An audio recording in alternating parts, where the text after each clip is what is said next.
Nanti itu mengajari anak-anak. Kalau E itu seperti angka 3 terbalik gitu ya. Jadi itu kalau misalkan anak-anak belajar huruf alfabet atau abjad, nah seperti itu ya. Nah ini fungsi aktivasinya nanti kalau kalian bisa pelajari lebih lanjut. Nanti yang kita pelajari ini adalah yang langsung ke back propagation ya, bukan yang ke signal layer receptor. Nanti signal layer receptor ini seperti tadi yang penjumlahan sederhana, tapi kita sebutnya penjumlahan, tapi yang terjadi di JST nya bukan menjumlah dia, bukan A plus B kan sama dengan C, bukan itu. Tapi A dipasangkan dengan B, hasilnya harus C1. A1, B1 sama dengan C1. A2, B2 sama dengan C2.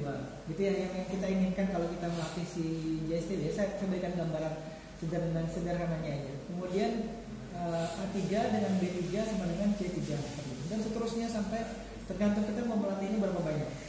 Nah sebenarnya kalau kita misalkan bisa latih dia dengan jumlah yang sedikit tapi dengan hasil yang maksimal, nanti hasilnya harusnya bagus gitu ya, apa namanya, jaringan saraf tiruannya. Tapi kalau kita harus melatih dia dengan cukup banyak materi pelatihan, kemudian waktunya juga lama dan dia menghasilkan bagus, itu wajar. Tapi kalau misalkan yang tidak wajar lagi, kita sudah berikan materi pelatihan banyak, kita sudah latih dengan cukup lama, tapi ternyata hasilnya jelek, itu yang tidak wajar ya. Tapi dalam matematika, dalam komputer science ataupun JST itu tidak masalah ya. Artinya kalau misalkan kita ternyata melatih dengan data yang banyak, kemudian waktu yang lama, hasilnya juga masih jelek, itu wajar. Kenapa? Karena dia komputer gitu. Kita aja ya. Kita langsung kembalikan seperti itu. Nanti biasanya kalau waktu saya dulu ya, waktu melakukan penelitian juga, itu nanti ada yang kita kurangi, ada yang jangan kalau datanya terlalu banyak bisa jadi dia bosan. Kayak misalnya Tio gitu ya, Tio disuruh melihat angka-angka huruf ini, itu cukup Tio melihat angka depannya saja, angka pertamanya aja A B C D E gitu ya, sudah cukup dia. Tidak perlu kita suruh Tio membaca semua 10 angka ini atau iya di situ ya, cukup melihat ABCD yang di angka ke-10-nya aja dia sudah tahu itu ABCDE. Tidak perlu disuruh melihat ke semuanya. Nah sama juga bisa jadi gitu ya, si JST itu pada saat kita sodorkan sekian banyak data, kita paksa untuk mengeluarkan output tertentu, ternyata dia nanti hasilnya tidak sesuai dengan yang kita inginkan, malah jelek gitu, bahasa ini yang bahasa jelek, akurasinya jelek, akurasinya kecil atau ya rendah akurasinya. Nah kemudian yang terjadi pula adalah yang ada di JST itu dia tidak mengeluarkan huruf A, B, C, D. Jadi kalau misalkan dia nanti menebak itu huruf A, B, C, D, E, dia tidak keluarkan A, B, C, D, E, E-nya sebenarnya. Yang dia keluarkan adalah angka. Angka itu hanya berkisar antara 0 dan 1. Dan sekali lagi kalau misalkan di JST dia hanya nanti mengeluarkan angka antara 0 dan 1 ini ya. Kemudian untuk kombinasi kalau misalkan ini ada sekian banyak kelas, kalau 0 dan 1 itu kan hanya ada 2 ya kan? Benar nggak? Ada nggak 0 dan 1 itu yang lain? Kecuali misalkan kita ubah menjadi 2 bit. Kalau 1 bit itu kan hanya 0 dan 1 kemungkinannya. Kalau 2 bit, sudah belajar di informatika? Ada kan? Ada kan informatika? Yang pelajaran yang logika 1, 0, ada nanti bilangan biner.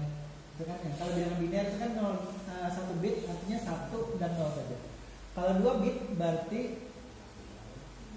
00 ya, 00, 01, 10, 11, ada 4. Nanti kalau 2 bit jadinya 4. Nah, karena kita perlu memaksa si JST itu nanti menebak 5 kelas ini, maka kita tidak bisa menggunakan 2 bit output saja. Kita perlu paling tidak 3 bit output.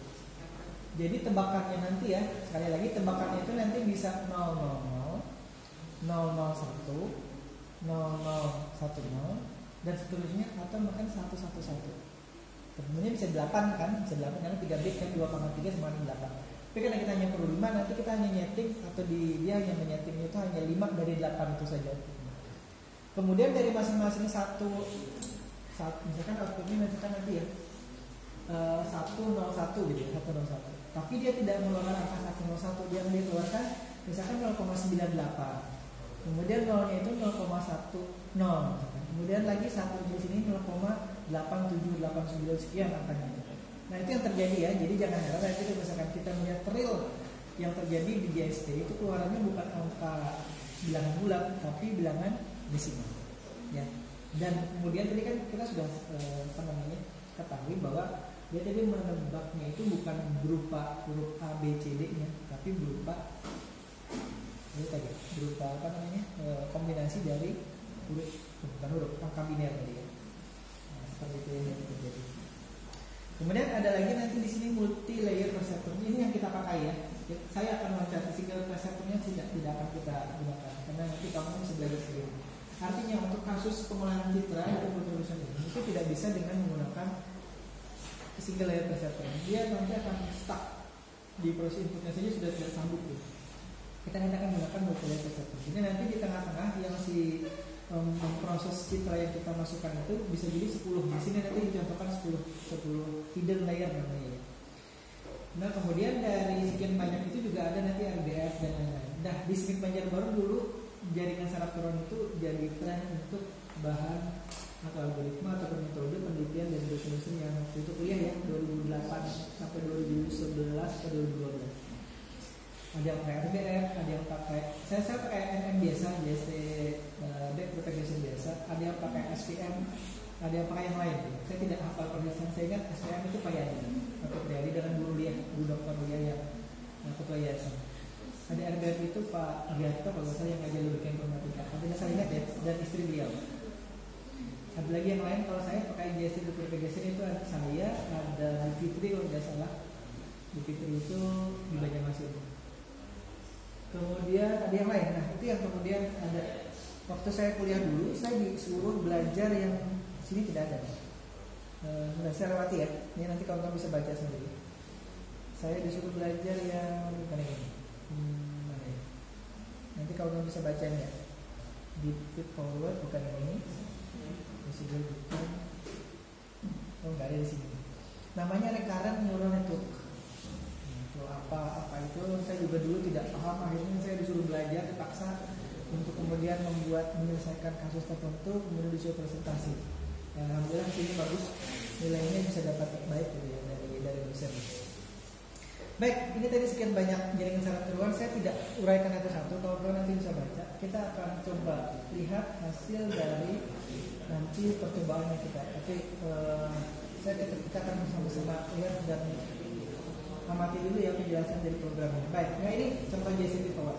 Yang sisanya tadi saya tidak jelaskan, nanti kamu bisa baca sendiri.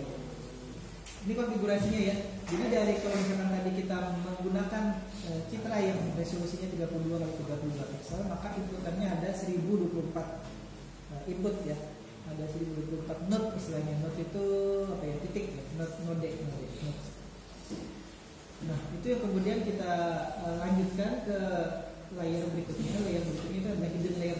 Ini tidak kita bisa lihat ya. Yang kita bisa lihat nanti di sini kita memberikan input, kemudian kita melihat hasilnya outputnya. Tapi yang hidden layer itu nanti biasanya bentuk sendiri dengan toolbox di MATLAB-nya. Kita tidak harus melihatnya, tapi nanti kita bisa lihat gambar konfigurasi yang dia sudah buatkan. Nah untuk level S1 itu tidak masalah, untuk kemudian kita menggunakan toolbox dari MATLAB. Dan hari ini saya sudah install MATLAB 2024. Nah yang saya akan perlihatkan ini nanti jalan di MATLAB 2024. Jadi kalau kawan-kawan yang sudah menginstalasi MATLAB 2024 trialnya itu nanti akan bisa langsung dijalankan di sini. Dan kalau misalkan masih penasaran juga, program-program yang sebelumnya jalan di MATLAB 2013 itu juga sudah bisa jalan di MATLAB 2024. Karena logikanya apa yang jalan di versi sebelumnya itu bisa jalan di versi yang atasnya. Kecuali memang toolbox tidak ada. Nah yang saya kemarin itu sempat dapat informasi bahwa ada yang tidak bisa mengakses webcamnya. Nah nanti saya perlihatkan di sini juga, insya Allah. Saya sudah waktu menginstal ini juga saya nggak gitu kan image tool. Dia tidak pakai perintah image tool tapi image explorer kalau tidak salah. Jadi kalau diklik image tool, diketik image tool, IMAQ tool, ya. Enter nanti dia akan memberikan yang Anda maksudnya ini, karena versinya beda. Versi 2024 itu sudah menggunakan perintah yang tidak sama dengan versi sebelumnya yang 2013 ke bawahnya. Tapi pada saat diklik tetap dia akan mengeluarkan informasi terkait dengan perangkat kamera yang hubung di komputer atau di laptop kita. Nah, waktu saya coba pertama kali setelah install MATLAB 2024 itu tidak tersedia. Katanya saya harus install dulu. Saya cari tahu lagi di internet apa yang saya harus lakukan. Katanya masuk ke menu home, masuk nanti ke menu add-on. Add-onnya ada lagi nanti ketik image acquisition tool. Ada yang sudah nyoba seperti itu? Sudah ya, ada ya? Ternyata harus ditambahkan secara manual. Jadi saya sudah install itu waktu pertama kali. MATLAB-nya, kemudian deep learning saya install, kemudian image processing tool saya install. Tapi ternyata yang tidak atau belum terinstallasi adalah image acquisition tool. Kawan-kawan ada yang sudah nyoba? Alhamdulillah sudah jalan, sudah bisa mengakses ke webcam saya. Baik, outputnya tadi nanti akan kita setting. Kalau contoh di sini adalah 2 yang kita nanti setting itu bisa outputnya 5 ya.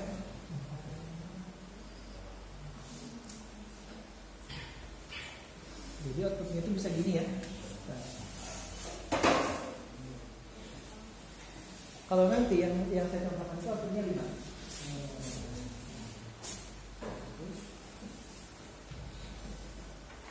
Jadi menyeting outputnya itu bisa dulu ya, bisa beberapa macam. Tulisannya maaf kalau tidak terlalu kelihatan. Outputnya bisa 3 tadi ya. Nanti kita perlu 5 ini A, B, C, D, E.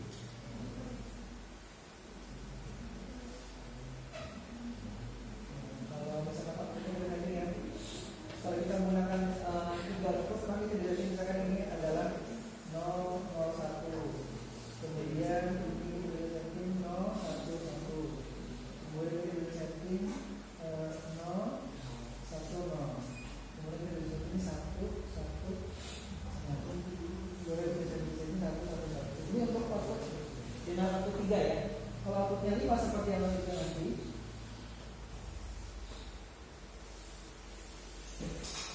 3, 4, 5.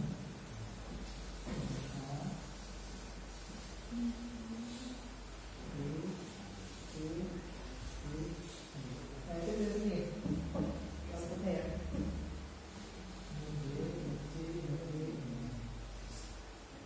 Outputnya ini 1, 1, 1, 1, 1, 0. Kemudian ini 1, 1, 1, 1, 0. Kemudian ini 1, 1, 1, 1, 0. Kemudian ini 1, 1, 1, 0. Kemudian ini berapa?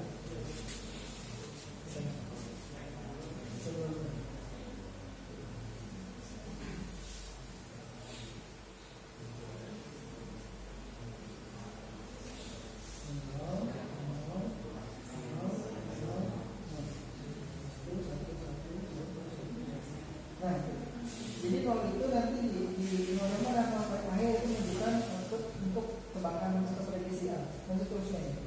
Nah, angka ini nanti dihasilkan oleh si MATLAB berupa angka desimal. Misalnya kalau 1 dia keluarkan itu 0,986 ya. Kalau 0 itu nanti 0,1 atau dia keluarkan itu 0,01 sekian. Misalnya sama. Kalau nanti kita mau buat, karena kita pakai perhitungan. Tapi di sini nanti di aplikasi yang kita jalankan ini dia sudah otomatis melakukan itu. Jadi kita tidak perlu lakukan pembuatan secara manual, dia sudah lakukan secara otomatis di dalam toolbox-nya dia. Outputnya nanti 5. Jadi ada dua macam cara memberikan atau menentukan outputnya.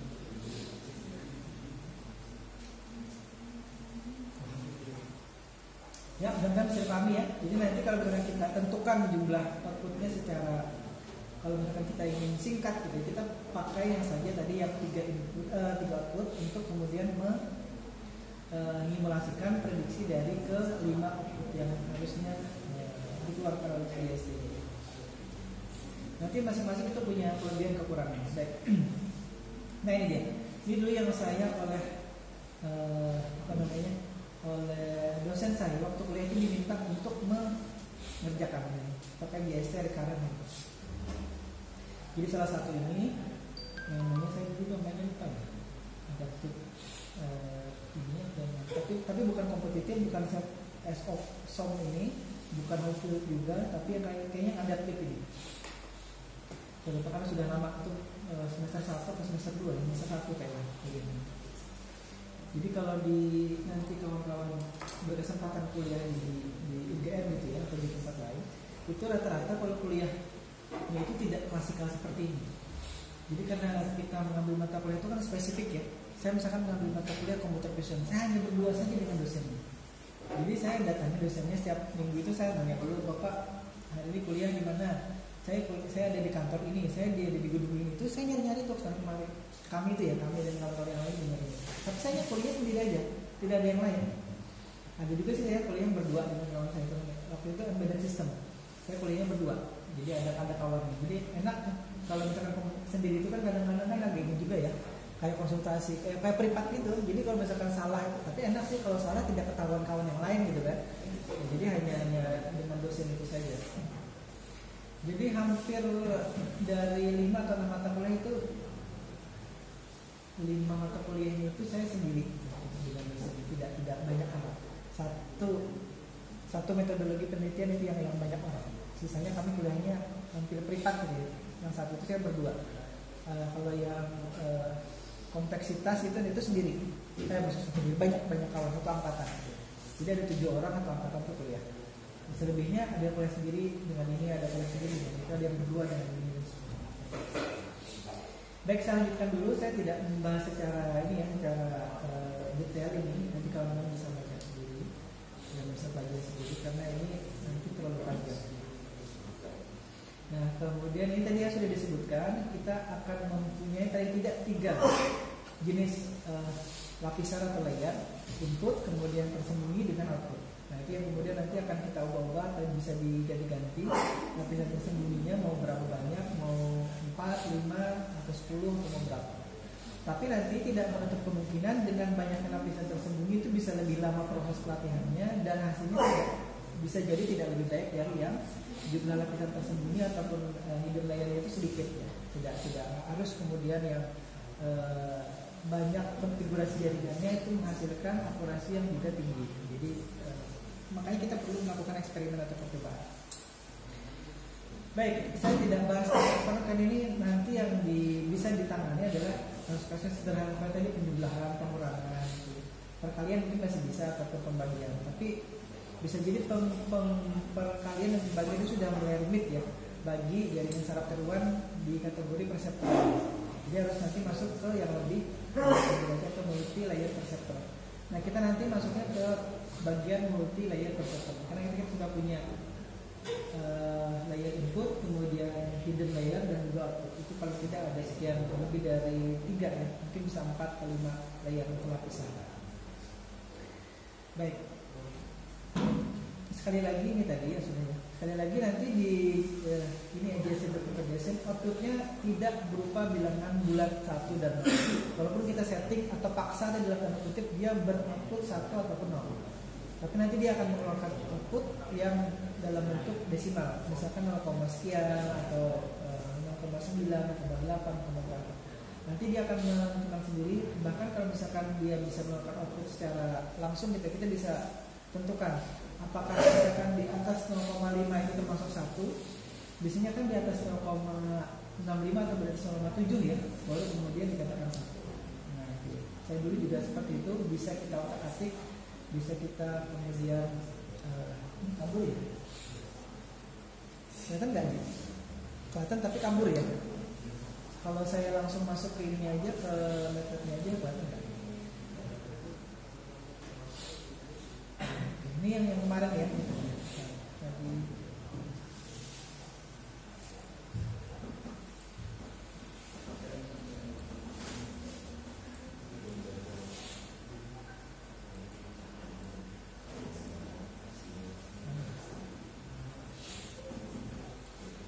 Tadi kali dulu ya.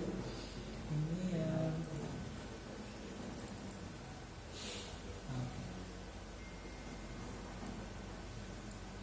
saya lupa memperbesar hurufnya ini ada di menu mana ya?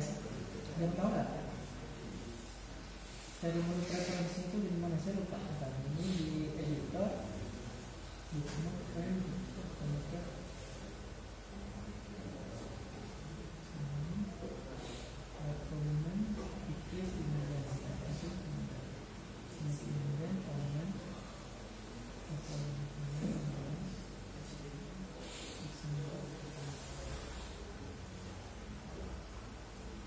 Saya lupa memperbesar hurufnya ini.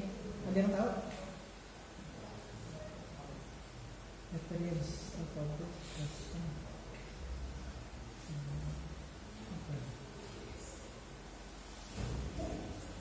gimana ya, saya lupa.